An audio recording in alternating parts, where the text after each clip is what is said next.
ശിവാനിക്ക് തലവേദനയാണെന്നാണ് ലക്ഷ്യ എല്ലാവരോടും പറഞ്ഞത്. വയ്യാത്തോണ്ട് ശിവാനി മുറിയിൽ നിന്ന് ഇറങ്ങിയതേയില്ല. ശിവാനിയെ കാണാൻ വേണ്ടി മുറിയിലേക്ക് വന്നതായിരുന്നു വനജ. ചുരുണ്ടുകൂടിയുള്ള ശിവാനിയുടെ കിടത്തം കണ്ടതും വനജ അവളെ സംശയത്തോടെ നോക്കി. അമ്മ അവളോട് കാര്യം അന്വേഷിച്ചപ്പോൾ അവൾക്ക് കള്ളം പറയാൻ പറ്റിയില്ല. കാര്യം അറിഞ്ഞ വനജ ശിവാനിക്ക് നേരെ ഒന്ന് മുഖം ചുളിച്ചു. കുട്ടി എന്നിട്ട് എന്താ ഇക്കാര്യം പറയാഞ്ഞത്? അത് പിന്നെ കണ്ണേട്ടനാ പറഞ്ഞത് പറയേണ്ടെന്ന്. ശിവാനി അതും പറഞ്ഞ് തല താഴ്ത്തി. മുത്തശ്ശി അറിഞ്ഞ മുത്തശ്ശിയെ പഴയ സമ്പ്രദായം ഇപ്പോഴും മുറുകെ പിടിച്ചുകൊണ്ട് നടക്കുന്ന ആളാണ്. ഇങ്ങനെയുള്ള സമയത്ത് കണ്ണൻ്റെ കൂടെ കിടക്കുക എന്ന് വെച്ചാൽ വനജ പകുതിക്ക് വെച്ച് നിർത്തി. കിടക്കുക എന്ന് വെച്ചാൽ എന്താ മാന ഇടിഞ്ഞു വീഴോ? എൻ്റെ അമ്മേ, മുത്തശ്ശി പറയുന്നത് പോട്ടേന്ന് വെക്കാം. ഈ അമ്മയ്ക്കും എന്ത് പറ്റി? ഇപ്പം ആരെങ്കിലും ഇതുപോലുള്ള രീതികളൊക്കെ ഫോളോ ചെയ്യുന്നുണ്ടോ? എന്നാലും കണ്ണ, നമ്മളിവിടെ താമസിക്കുമ്പോൾ ഇവിടുത്തെ രീതി അനുസരിച്ച് വേണ്ട ജീവിക്കാൻ. ഇവള് വേറെ എവിടെയും വരാതിരുന്നാൽ പോരെ? കുറച്ച് ദിവസം ഈ മുറിയിൽ തന്നെ നിന്നോളും. എനിക്ക് ഇതിലൊന്നും ഒരു വിശ്വാസമില്ല. അതുമല്ല, എനിക്കിവളെ കാണാതെ 7 ദിവസം പോയിട്ട് ഒരു നിമിഷം പോലും വയ്യ എന്നായിരിക്കുക. എടാ, അങ്ങനെ പറഞ്ഞാൽ എങ്ങനെയാ? കുറച്ച് നാളത്തേക്ക് ശിവാനിയെ പിരിഞ്ഞിരിക്കേണ്ട ചില സമയം നിങ്ങളുടെ ജീവിതത്തിലെ വരാനിരിക്കുന്നതേ ഉള്ളൂ. ആ സമയത്ത് നീ എന്ത് ചെയ്യും? വനജ ചിരിയോടെ ചോദിച്ചു. അങ്ങനെ ഒരു സിറ്റുവേഷനിലും ഞാൻ ഇവളെ തനിച്ച് എങ്ങോട്ടും വിടില്ല. എവിടെ പോകുമ്പോഴും കൂടെ ഞാനും കാണും. എൻ്റെ കണ്ണാ, നിൻ്റെ ഒരു കാര്യം ഞാൻ നിന്നോട് തർക്കിക്കാനില്ല. ഞാനായിട്ട് ആരോടും പറയാനും പോണില്ല. മോൾക്കുള്ള ഫുഡ് ഞാനിവിടെ കൊണ്ടുതരാം എന്നും പറഞ്ഞ് അവരവിടെ നിന്ന് നടക്കാനൊരുങ്ങി. അമ്മേ, ഈ ഹോട്ട് ബാഗിൽ കൂടി ചൂടുവെള്ളം കൂടി എടുക്കാൻ പറ്റുമോ? വനജയ്ക്ക് നേരെ ഹോട്ട് ബാഗ് നീട്ടിക്കൊണ്ട് ലക്ഷ്യ പറഞ്ഞതും അവർ മകനെ ഒന്ന് ഇരുത്തി നോക്കി അതും വാങ്ങി അവിടെ നിന്ന് പോയി. ശിവാനിക്കുള്ള ഭക്ഷണം മുറിയിൽ കൊണ്ട് വന്നെങ്കിലും അവൾ വേണ്ട എന്ന് പറഞ്ഞ് കഴിച്ചില്ല. ശിവാനിയുടെ അരികിലിരുന്ന് അവളുടെ വയറിലേക്ക് ചൂട് പിടിക്കാനൊരുങ്ങിയ ലക്ഷ്യനെ ശിവാനി പിന്തിരിപ്പിക്കാൻ നോക്കിയെങ്കിലും അവൻ കേട്ടതേയില്ല. അവസാനം ഡ്രസ്സിന് മുകളിലായി പിടിച്ച് തന്നോളാം എന്ന് പറഞ്ഞതും അവൾ സമ്മതിച്ചു. ചൂട് പിടിച്ചു കഴിഞ്ഞ ശേഷം ലക്ഷ്യ അവളുടെ കാലൊക്കെ മസാജ് ചെയ്യാൻ തുടങ്ങി. ശിവാനിക്കാണെങ്കിൽ അവൻ്റെ സ്നേഹപ്രകടനങ്ങൾ കണ്ട് വീർപ്പ് മുട്ടാൻ തുടങ്ങി. അതിനിടയിൽ അവൾക്ക് നേരെ നീളുന്ന ആ നോട്ടം അതവളെ കൂടുതൽ തളർത്തി. ശിവാനി ഓർക്കുകയായിരുന്നു, അച്ഛന് സുഖമില്ലെന്ന് ശ്രാവൺ പറഞ്ഞപ്പോൾ ഒരുപാട് വിഷമം തോന്നി. കൂടെ അച്ഛനെ ഒറ്റയ്ക്ക് വിട്ടു പോരേണ്ടി വന്നല്ലോ എന്ന ചിന്തയും തൻ്റെ നിസ്സഹായ അവസ്ഥയും എല്ലാം കൂടി ആയപ്പോൾ പിടിച്ചു നിൽക്കാനായില്ല. ആരോടെങ്കിലും തൻ്റെ വിഷമം പറഞ്ഞ് ഒന്ന് ഉറക്കെ കരയാൻ തോന്നി. അതാണ് അന്നേരം ലക്ഷ്യ കാര്യം തിരക്കിയപ്പോൾ മുന്നിലുള്ളത് ആരാണെന്ന് പോലും നോക്കാതെ ആ നെഞ്ചിൽ സങ്കടം ഒഴുക്കി കളഞ്ഞത്. അതിൻ്റെ കൂടെ അച്ഛനെ കാണാൻ പോവാം എന്ന് കൂടി പറഞ്ഞപ്പോൾ ഒരു നിമിഷം എല്ലാം മറന്നുപോയി. വീട്ടിലെത്തി അച്ഛനോടുള്ള സാറിൻ്റെ പെരുമാറ്റവും സ്നേഹവും അതിലുപരി അച്ഛൻ്റെ മുഖത്തെ സന്തോഷവും കണ്ടപ്പോൾ താൻ ഒരു നിമിഷം ചുറ്റുള്ളതൊക്കെയും മറന്നുപോയി. ഒരിക്കലും സാറിനോട് തനിക്ക് സ്നേഹം തോന്നാനുള്ള ഒരു സാഹചര്യവും താനായി ഉണ്ടാക്കില്ല എന്ന് മനസ്സിൽ ഉറപ്പിച്ചിരുന്ന തനിക്ക് ഒരു നിമിഷം എവിടെയോ അടിപതറിപ്പോയി. അതിൻ്റെ കൂടെ അച്ഛനോട് പറഞ്ഞ വാക്കുകൾ കേട്ടതും ഈ മനുഷ്യൻ എന്തിനാണ് തന്നെ ഇങ്ങനെ സ്നേഹിക്കുന്നത് എന്ന് തോന്നിപ്പോയി. തനിക്ക് സാറിന് ഇഷ്ടമല്ല, വെറുപ്പാണ്, സ്നേഹിക്കാൻ പറ്റില്ല എന്ന് പറഞ്ഞപ്പോൾ നിറഞ്ഞ കണ്ണുകളോടെ ആ ഹൃദയം തനിക്ക് മുന്നിൽ തുറന്നപ്പോൾ എന്തു പറയണം എന്നറിയാതെ മിണ്ടാതെ നിൽക്കേണ്ടി വന്നതും അതൊരു പോസിറ്റീവ് മറുപടിയായി എടുത്ത് ആളുടെ മുഖം വിടർന്നതും അവസാനം തനിക്ക് ഒരു മനോഹരമായ ചിരി സമ്മാനിച്ചു പോയപ്പോൾ ആ ചിരിയിൽ താനും ലയിച്ചു പോയിരുന്നു. കാരണം ആള് ചിരിക്കുമ്പോൾ വിരിയുന്ന നുണക്കുഴി അതിന് വല്ലാത്തൊരഴകാണ്. സാറിൻ്റെ സ്നേഹം നിഷേധിക്കാനുള്ള യഥാർത്ഥ കാരണം സാറിൻ്റെ അച്ഛനാണെന്ന് സാറിന് ഇപ്പോഴും അറിയില്ല. അന്ന് സാറിൻ്റെ കൂടെ പാർട്ടിക്ക് പോയതിൻ്റെ പിറ്റേ ദിവസം അച്ഛൻ വിളിച്ചിരുന്നു. സാറിൻ്റെ ലൈഫിൽ നിന്നും പോയില്ലെങ്കിൽ കൊന്നുകളയും എന്ന് ഭീഷണിപ്പെടുത്തിയിരുന്നു.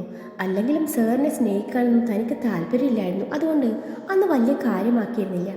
പിന്നീട് 2-3 തവണ ഇതുപോലെ കോൾ വന്നിരുന്നു. എന്നെ മനസ്സമാധാനത്തോടെ ജീവിക്കാൻ അനുവദിക്കില്ല എന്നായിരുന്നു അന്നേരം പറഞ്ഞത്. അതിൻ്റെ കൂടെ സാറിൻ്റെ ഇറിറ്റേഷനും എല്ലാം കൂടി ആയപ്പോഴാണ് സാറിനോട് മോശമായി പെരുമാറിയത്. ഇന്നലെ വരെയും സാറിനോട് യാതൊരു തരത്തിലുള്ള ഇഷ്ടവും തോന്നിയിരുന്നില്ല. പക്ഷെ ഇന്ന് രാവിലെ ഏറെ പ്രതീക്ഷയോടെ തന്നെ പിക്ക് ചെയ്യാൻ വീട്ടിലേക്ക് വന്ന സാർ തൻ്റെ പെരുമാറ്റത്തിൽ വന്ന മാറ്റം കണ്ട് വേദനയോടെ നോക്കി നിൽക്കുന്നത് കണ്ടപ്പോൾ കൂടുതൽ വിഷമിപ്പിക്കാൻ തോന്നിയില്ല. അത് ആ വണ്ടിയിൽ വെച്ച് കാര്യം തിരക്കിയപ്പോൾ വയറുവേദനയുടെ കാര്യം പറഞ്ഞത്. പിന്നീട് നടന്നതൊന്നും താൻ പോലും പ്രതീക്ഷിക്കാത്ത കാര്യങ്ങളാണ്. ഇത്രയും നാൾ കണ്ട സാറായിരുന്നില്ല അന്നേരം തൻ്റെ മുന്നിലുണ്ടായിരുന്നത്. ഏതൊരു പെണ്ണും ആഗ്രഹിച്ചു പോകുന്ന ഒരു പാർട്ട്ണർ. ശരിക്കും സാർ അത്രയ്ക്കും പാവാണോ എന്ന് വരെ തോന്നിപ്പോയി. അതിൻ്റെ ബാക്കിയാണിതേ ഇവിടെ നടക്കുന്നത്. എനിക്ക് ചെറിയൊരു ഇഷ്ടമുണ്ടെന്ന തോന്നലാണ് ആൾക്ക് പിടിവള്ളി ആയത്. തൻ്റെ ഭാഗത്ത് നിന്ന് അങ്ങനെ ഒരു പിഴവ് വരാൻ പാടില്ലായിരുന്നു. ഇനി എന്തൊക്കെ കാട്ടിക്കൂട്ടുമെന്തോ. എങ്ങനെയെങ്കിലും ഈ കരാർ തീരുന്ന ദിവസമായാൽ മതിയായിരുന്നു. എന്നിട്ട് സാറിൻ്റെ ഓഫീസിലെ ജോലി റിസൈൻ ചെയ്ത് വേറെ എന്തെങ്കിലും ജോലി നോക്കണം, അല്ലെങ്കിൽ വേറെ എങ്ങോട്ടെങ്കിലും മാറി താമസിക്കണം. ശിവാനി കാര്യമായ ചിന്തയിലായിരുന്നു. അത് കണ്ട ലക്ഷ് അവളുടെ കാൽവിരലിൽ ഒരു കടി കൊടുത്തതും അവൾ ചിന്തയിൽ നിന്ന് നടന്നു അവനെ നോക്കി പേടിപ്പിച്ചു. ആഹാ, നീ ഫോമിലേക്ക് വന്നല്ലോ ശിവാനി, കൊള്ളാം. എനിക്ക് നിന്നോട് അടികൂടാതെ ഒരു രസം തോന്നുന്നില്ല എന്നും പറഞ്ഞ് അവളുടെ കാല് വീണ്ടും തടവി. മതി എൻ്റെ കാല് പിടിച്ചത്, ഒന്ന് വിട്ടേ, ഞാനൊന്ന് ഉറങ്ങട്ടെ. ശിവാനി അവളിൽ നിന്നും കാല് പിൻവലിക്കാൻ നോക്കി. പക്ഷെ അവനുണ്ടോ വിടുന്നു. അവൻ അവളുടെ കാലെടുത്തു ചുണ്ടോട് ചേർത്തു. സാർ എന്തായി കാണിക്കണേ? ഇവിടെ നിന്നൊന്ന് പൊയ്ക്കേ. അവരൊക്കെ എന്ത് കരുതും? വന്നപ്പോൾ തൊട്ട് എൻ്റെ പിന്നാലെ കൂടിയിരിക്കുവാണല്ലോ. കരുതിക്കോട്ടെന്നേ, അത് നമുക്കെന്താ. നീ ഉറങ്ങിക്കോ ശിവാനി, എനിക്കിന്ന് മുഴുവനും നിന്നെ പരിചരിക്കണം. എനിക്കിന്ന് ഉറക്കമില്ലാത്ത രാത്രിയാണ്. എൻ്റെ കൃഷ്ണ, നീ ഇത് കാണുന്നില്ലേ? ഇങ്ങനെയുണ്ടോ മനുഷ്യന്മാർ? അപ്പോഴാണ് വാതിലിൽ തട്ടുന്ന ശബ്ദം കേൾക്കുന്നത്. മനുഷ്യനെ റൊമാൻസിക്കാനും സമ്മതിക്കില്ല എന്ന് വെച്ചാൽ എന്തൊരു കഷ്ടം എന്നും പറഞ്ഞുകൊണ്ട് ഡോർ തുറന്നു നോക്കി. മുന്നിൽ നിൽക്കുന്ന അവന്തികയും മിഥുനെയും കണ്ട് ലക്ഷ അകത്ത് കയറാൻ വിടാതെ ചോദ്യഭാവത്തിൽ അമർത്തി മൂളിക്കൊണ്ട് ചോദിച്ചു, എന്ത് വേണം? അത് ശിവാനെ എടുത്തിയെ കാണണമായിരുന്നു, അവന്തിക പറഞ്ഞു. സോറി, ഇപ്പം പറ്റില്ല. അതെന്താ, ഏട്ടത്തിയെ കാണാൻ മുൻകൂട്ടി അപ്പോയിൻമെൻ്റ് എടുക്കണമായിരുന്നോ? ചിലപ്പോൾ വേണ്ടി വരും. അവൾ എൻ്റെ ഭാര്യയാണ്, അതുകൊണ്ട് എൻ്റെ അനുവാദം ഇല്ലാതെ അവളെ കാണാൻ പറ്റില്ല. എൻ്റെ അച്ചുവേട്ടാ, ഞങ്ങളെ ജസ്റ്റ് ഒന്ന് കണ്ടിട്ട് പോയിക്കോളാം. പറ്റില്ലെന്നല്ലേ പറഞ്ഞത്? അച്ചുവേട്ടാ, നിങ്ങൾക്കിതെന്താ പറ്റിയേ? ഞങ്ങൾ ഏട്ടത്തിക്ക് 2-3 സ്റ്റോറി കേൾപ്പിക്കാൻ വന്നതാ. ഏട്ടത്തി പറഞ്ഞിരുന്നു സ്റ്റോറി കേട്ടിട്ട് നാടകത്തിൽ അഭിനയിക്കുമോ ഇല്ലയോ എന്ന് തീരുമാനിക്കാമെന്ന്. അവളങ്ങനെ പറഞ്ഞിരുന്നോ? പറഞ്ഞിരുന്നു അച്ചുവേട്ടാ. എന്നാൽ നാളെ കാണാം. അവൾക്കിന്ന് നല്ല സുഖമില്ല. സുഖമില്ലേ? എന്താ പറ്റിയേ? തലവേദന. തലവേദനയോ? അതെന്താ സുഖം? അത് പുതിയൊരു തരം അസുഖമാണ്. നിങ്ങൾ പോയിക്കേ.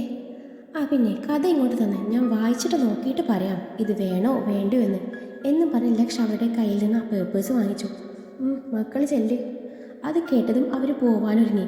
അതിനിടയിലാണ് ലക്ഷ്മി ഇതിനോട് ചോദിക്കുന്നത്, എടാ, നിനക്ക് കരിക്കിടാനറിയോ? എന്തുവാ? നിനക്ക് തെങ്ങിൻ്റെ മണ്ടയിൽ കയറി 2 കരിക്കിടാൻ പറ്റുമോന്ന്?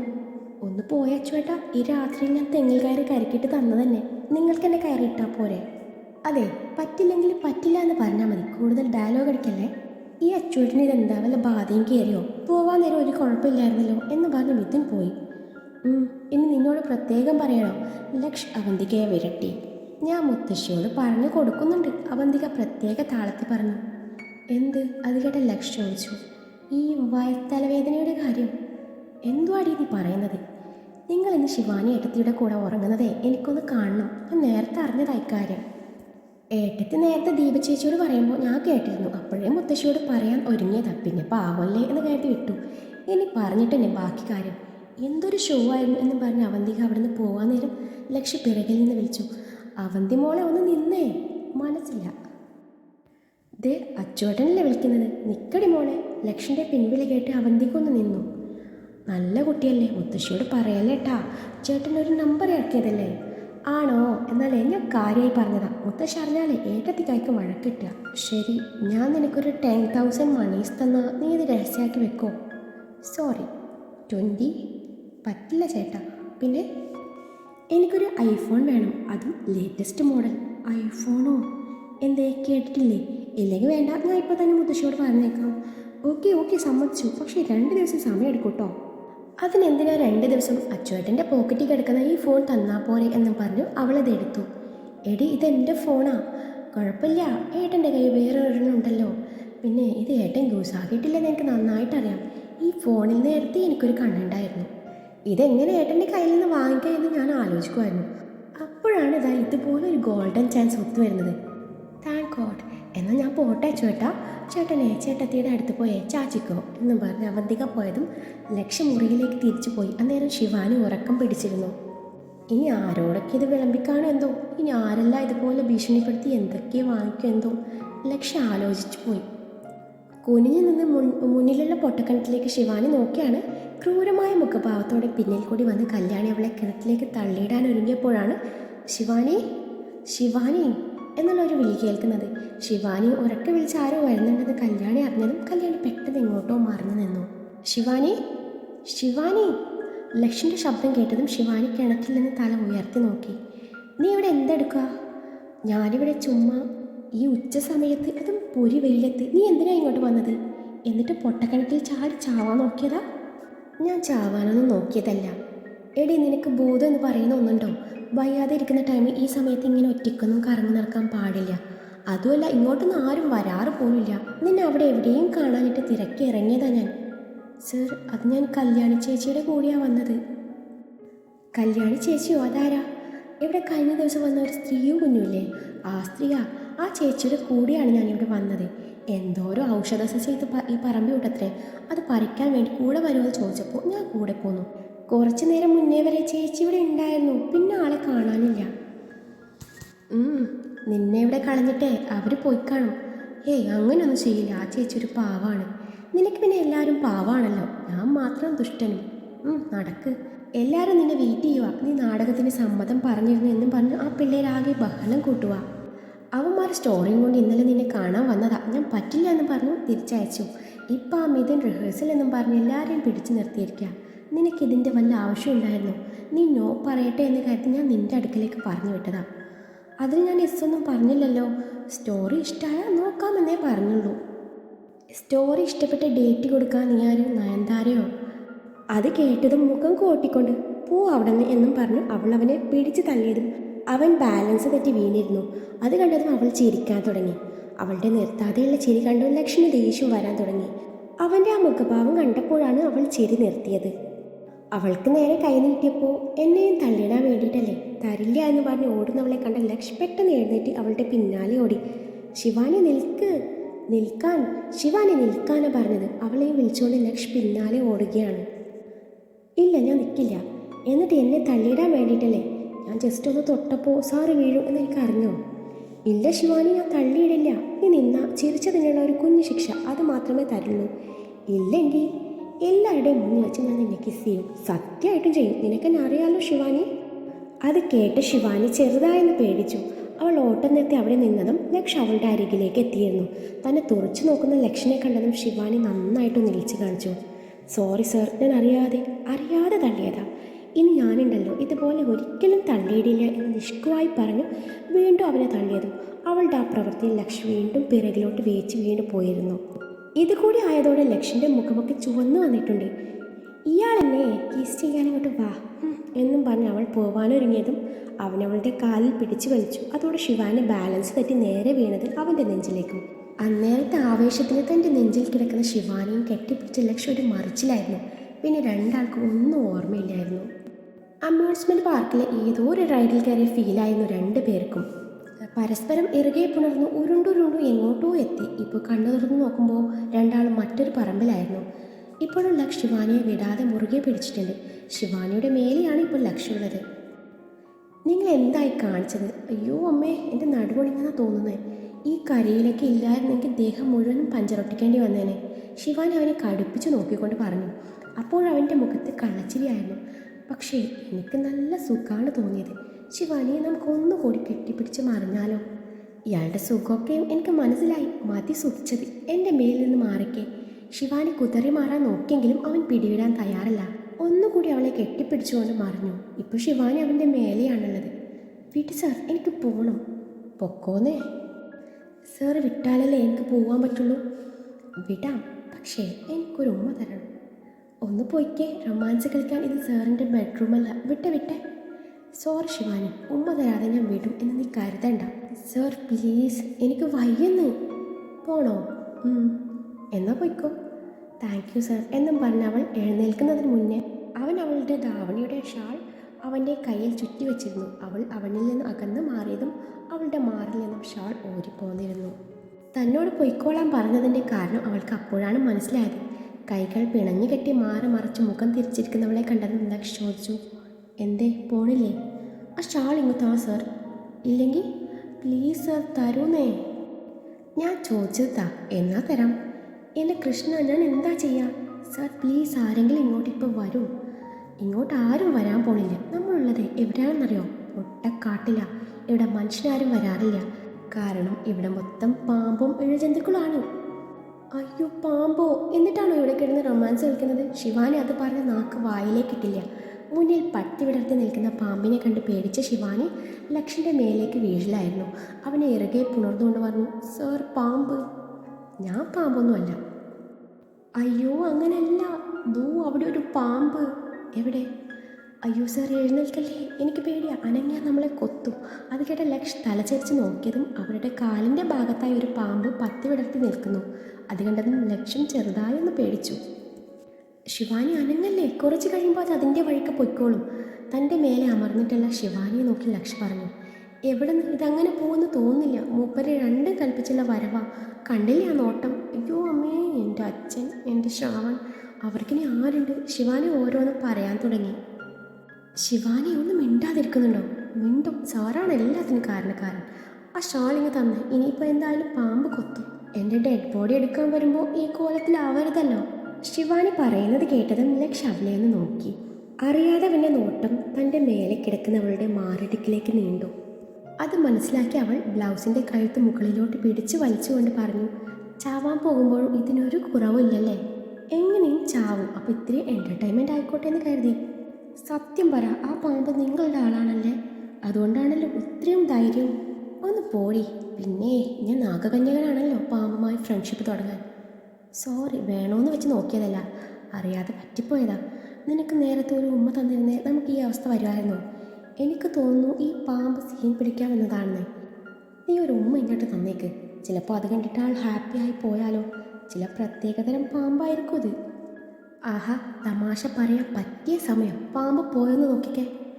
നീ പേടിക്കില്ലെങ്കിൽ ഞാനൊരു സത്യം പറയാം ശിവാനി. എന്താ? ആ പാമ്പ് നമ്മുടെ തൊട്ടടുത്ത് എത്തിക്കഴിഞ്ഞു. അത് കേട്ട് ശിവാനി ഒന്ന് തലചരിച്ച് നോക്കിയപ്പോൾ പാമ്പ് അവരുടെ ഇടതുവശം ചേർന്ന് കുറച്ച് അകലെയായി വന്ന് നിൽപ്പുണ്ട്. അത് കണ്ടതും ശിവാനി പേടിച്ചവൻ്റെ നെഞ്ചിൽ മുഖം പുഴുത്തി കിടന്നു. ഇരുവരും അനങ്ങാതെ കിടപ്പാണ്. തങ്ങളെ തന്നെ നോക്കുന്ന പാമ്പിനെ കണ്ട് ലക്ഷ് ഒരു നിമിഷം പേടിച്ചു പോയി. എങ്കിലും ധൈര്യം കൈവിടാതെ അങ്ങനെ നിന്നു. കുറച്ച് കഴിഞ്ഞതും ആ പാമ്പ് എങ്ങോട്ടോ എഴുന്നേന്ന് പോകുന്നത് കണ്ടതും അവൻ ആശ്വാസത്തോടെ ശിവാനിയെ നോക്കി. അവളാണെങ്കിൽ പേടിച്ച് അവൻ്റെ നെഞ്ചോടിട്ട് കണ്ണും പൂട്ടി കിടപ്പാണ്. അത് കണ്ട് ലക്ഷ് വിചാരിക്കുവാണ്, ഈ സംഭവം കൊള്ളാലോ. ഏട്ടാ പാമ്പേ, നീ ലവേഴ്സ് ഫ്രണ്ടിലാണല്ലേ? അറിഞ്ഞില്ല കേട്ടോ. പാമ്പേ പോവല്ലടാ, കുറച്ച് കഴിഞ്ഞ് പോവാന്ന്. നിങ്ങളെപ്പോലുള്ളവരുള്ളത് കൊണ്ടല്ലേ ഞങ്ങളെപ്പോലുള്ള പാവങ്ങൾ ജീവിച്ചു പോണത്. അത്ര തിരക്കാണെങ്കിൽ പൊക്കോ, പക്ഷേ ഇടയ്ക്കിടയ്ക്ക് വരണം കേട്ടോ. പാവം പാമ്പ് വെറുതെ തെറ്റിദ്ധരിച്ചു ലക്ഷ് മനസ്സിൽ വിചാരിക്കുവാണ്. സാർ പാമ്പ് പോയോ സാർ? ശിവാനി കണ്ണടച്ച് അതുപോലെ കിടന്നുകൊണ്ട് ചോദിച്ചു. ഇല്ല ശിവാനി, പോയില്ല. നീ അനങ്ങാതെ അതുപോലെ കിടന്നു. കുറച്ച് കഴിഞ്ഞ് പൊയ്ക്കോളും. ലക്ഷ് അവളെ ഒന്നുകൂടി ഇറകെ പുണർന്നുകൊണ്ട് പറഞ്ഞു. ശിവാനി കുറച്ചു നേരം കൂടി അതുപോലെ കിടന്നു. കുറച്ച് കഴിഞ്ഞതും ലക്ഷിൻ്റെ കൈകൾ തൻ്റെ ശരീരത്തിൽ ഇഴയുന്നതും തൻ്റെ തോളിൽ അവൻ്റെ ചുണ്ടമരുന്നത് പോലെ തോന്നിയതും ശിവാനി തല ചരിച്ചു മെല്ലെ നോക്കിയപ്പോൾ പാമ്പ് നിന്നിടം ശൂന്യമാണ്. അവളൊന്നും അറിയാത്ത പോലെ വീണ്ടും ചോദിച്ചു, സാർ പാമ്പ് പോയോ? ഇല്ല ശിവാനി, പോയില്ലെന്നത്. ഇപ്പോൾ കുറച്ചുകൂടി അടുത്ത് വന്നിരിക്കുക. അത് കേട്ട ശിവാനി അവൻ്റെ നെഞ്ചിൽ അമർത്തി കടിച്ചു. അവന് ശരിക്കും വേദനിക്കും പോലെയായിരുന്നു ആ കടി. ശേഷം അവൻ്റെ കയ്യിൽ നിന്ന് ഷോളും വാങ്ങി അത് ചുറ്റി അവനെ ദഹിപ്പിച്ചു നോക്കി. അതെ, പെട്ടെന്ന് എഴുന്നേറ്റ് വരാൻ നോക്കിയില്ലെങ്കിൽ അടുത്ത ആൾ എപ്പോഴാണ് വരിക എന്ന് പറയാൻ പറ്റില്ല എന്നും പറഞ്ഞ് അവൾ നടക്കാനിറങ്ങി. ഇത് കേട്ട ലക്ഷ് പെട്ടെന്ന് എഴുന്നേറ്റ് അവളുടെ പിന്നാലെ വെച്ച് പിടിച്ചു. ശിവാനി നിൽക്ക്, ഒറ്റയ്ക്ക് പോവല്ലേ, നിനക്ക് വഴി തെറ്റും. ഇതേ ഈ കുന്നു കയറാൻ പാടായിരിക്കും. നമുക്ക് ഇതാ ആ വഴി പോവാം. കുറച്ചധികം നടക്കണമെന്നേ ഉള്ളൂ. എന്നെക്കൊണ്ട് ഒരടി നടക്കാൻ വയ്യ. ഞാൻ ക്ഷീണിച്ചു. എന്തൊരു ദാഹം. എന്നാൽ ഒരു കാര്യം ചെയ്യാം, ഞാനെടുക്കാം. അതൊന്നും വേണ്ട. വേണം. വേണമെന്ന് എന്നും പറഞ്ഞ് അവളെ കൈകളിൽ കോരിയെടുത്ത് നടക്കാൻ തുടങ്ങി. ആദ്യം ശിവാനി കുതറി മാറാൻ നോക്കിയെങ്കിലും കുറച്ച് കഴിഞ്ഞ് അവൾ വിചാരിച്ചു, അല്ലെങ്കിൽ എനിക്കെന്താ ഇപ്പോൾ, അടങ്ങിയിരുന്നേക്കാം. നടക്കാതെ വീട്ടിലെത്തുമല്ലോ എന്നും കരുതി അടങ്ങിയിരുന്നു. വീട്ടുപടിക്കൽ എത്തിയതും ശിവാനിയെ നിലത്തിറക്കിയ ലക്ഷ് നന്നായി കിതയ്ക്കുന്നുണ്ടായിരുന്നു. ഒരു നന്ദി വാക്ക് പോയിട്ട് ഒന്ന് തിരിഞ്ഞു പോലും നോക്കാതെ പോകുന്ന ശിവാനിയെ കണ്ടതും ലക്ഷ് മനസ്സിൽ വിചാരിക്കുവാണ്, എന്തൊരു സാധനമായത്. ഒരു ആവേശത്തിന് എടുക്കാമെന്ന് പറഞ്ഞു എടുത്തതാ. അപ്പോഴല്ലേ മനസ്സിലാകുന്നത് കാണുന്ന പോലെയില്ല, പെണ്ണിന് അത്യാവശ്യം വെയിറ്റൊക്കെ ഉണ്ട്. ഒടുവിൽ എങ്ങനെയോ ഇവിടം വരെ എത്തി. എന്നിട്ടോ കണ്ടില്ലേ പോണ പോക്ക്. പെട്ടെന്നാണ് ശിവാനി ഒന്ന് നിന്നത്. തിരിഞ്ഞു തന്നെ നോക്കുന്ന ശിവാനിയെ കണ്ട് ലക്ഷ് ചോദിച്ചു, എന്താ? എന്നെ ഇവിടെ വരെ എടുത്ത് നടന്നതല്ലേ, ഇതിരിക്കട്ടെ എന്നും പറഞ്ഞ് ലക്ഷ്മി നേരെ നല്ലൊരു അഡാറ് ഗൺ കിസ് അങ്ങ് കൊടുത്തതും ലക്ഷ് ബുള്ളറ്റ് കിസ് നെഞ്ചിൽ തറച്ചു. നെഞ്ചും പിടിച്ച് ഒരു ചെറുചിരിയോടെ നിൽപ്പുണ്ട്. കൊള്ളാം, സൂപ്പർ, പൊളിച്ചു ഏട്ടത്തി, പൊളിച്ചു, ഒരു രക്ഷയില്ല. മിഥുൻ്റെ ശബ്ദം കേട്ടാണ് ഇരുവരും നോക്കിയത്. ചുറ്റും നിൽക്കുന്ന ബാക്കിയുള്ളവരെ കണ്ടതും ശിവാനി ആകെ ചമ്മിയെ പോലെ നിൽപ്പുണ്ട്. ഗൗതം, അർജുൻ, മാളു, ദീപ തുടങ്ങി പീക്കിരികൾ വരെ ഇരുവരുടെയും റൊമാൻസ് നോക്കി ചിരിയോടെ നിൽപ്പുണ്ട്. ഇവൻ ഇതല്ല വേണ്ടത്, ഒറിജിനൽ ഗൺ ഷൂട്ടാണ്. ശിവാനിയെ കൂട്ടി ഇപ്പോൾ വരാമെന്ന് പറഞ്ഞ് പോയിട്ട് ഇപ്പോഴാണ് കാണുന്നത്. അല്ല, രണ്ടുപേരും അവിടെ എന്തടിക്കായിരുന്നു? ബാക്കിയുള്ളവരുടെ സമയം കളയാൻ വേണ്ടിയിട്ട്. ഞാനില്ല നിങ്ങളുടെ നാടകത്തിന് ഓട്ടം തുള്ളലിന്. ഗൗതം പറയുന്നത് കേട്ട മാള് പറഞ്ഞു, ഓ, ഇയാൾക്കിവിടെ മല മറിക്കുന്ന പണിയാണല്ലോ. നിങ്ങളില്ലെങ്കിൽ ഇപ്പം നാടകം നടക്കില്ല. ചുമ്മാ ഷോ. പോണവർ പോട്ടിടാൻ മിഥുൻ. അത് കേട്ട ഗൗതം മാളുവിനെ ദഹിപ്പിച്ച് നോക്കി. ഇയാളെ നോക്കി പേടിപ്പിക്കാൻ വേണ്ട, ഞാൻ ഉള്ളതാ പറഞ്ഞത്. എടാ മിഥുൻ, എനിക്ക് പേരായിട്ട് ദീപ് മതി കേട്ടോ. എന്നാൽ നമുക്ക് ആദ്യം ഞങ്ങളുടെ ചെയ്ത് തന്നെ നോക്കാം അല്ലേ? ഗൗതം മാളുവിനെ നോക്കി പറഞ്ഞു. പിന്നെ എല്ലാവർക്കും പേർ തരാൻ ഇത് തെലുങ്ക് പടമൊന്നുമല്ല, പുരാണ കഥയാണ്, മിഥുൻ പറഞ്ഞു. അതൊന്നും എനിക്കറിയില്ല, എനിക്ക് പേരുള്ള റോൾ മതി, ഗൗതം പറഞ്ഞു. എന്നാൽ ഇങ്ങനെ രാവണനായിക്കോട്ടെ മിഥു, അതാകുമ്പോൾ ഒരു ഹീറോയിൻ 2 ഹീറോ. ഞാൻ രാമനാണ്, ഈ കഥയിൽ രാവണൻ ഉണ്ടാവും, ഞാൻ സമ്മതിക്കില്ല, ലക്ഷ്മി പറഞ്ഞു. അതെങ്ങനെയാ ചേട്ടാ, രാവണനില്ലാതെ എങ്ങനെ ശരിയാവും? എന്നാൽ കഥ മാറ്റി എഴുതി, ഈ കഥയിൽ സീതയ്ക്ക് ഒരു ഹീറോ മതി. രാമായണം മാറ്റി എഴുതാനോ? എന്നാൽ രാമൻ വേണ്ട, നമുക്ക് കഥയുടെ പേര് രാവണ സീതാ പരിണയമെന്നാക്കാം. എന്നാൽ ഞാൻ രാവണനായിക്കോളാം. ഇപ്പോൾ രാവണനാ ഫാൻസ് കൂടുതലും. ലക്ഷ്മി പറയുന്നത് കേട്ടും ഡയറക്ടറും സ്ക്രിപ്റ്റ് റൈറ്ററുമായ മിഥുൻ തലക്ക് കൈക്കൊടുത്തിരുന്നു പോയി.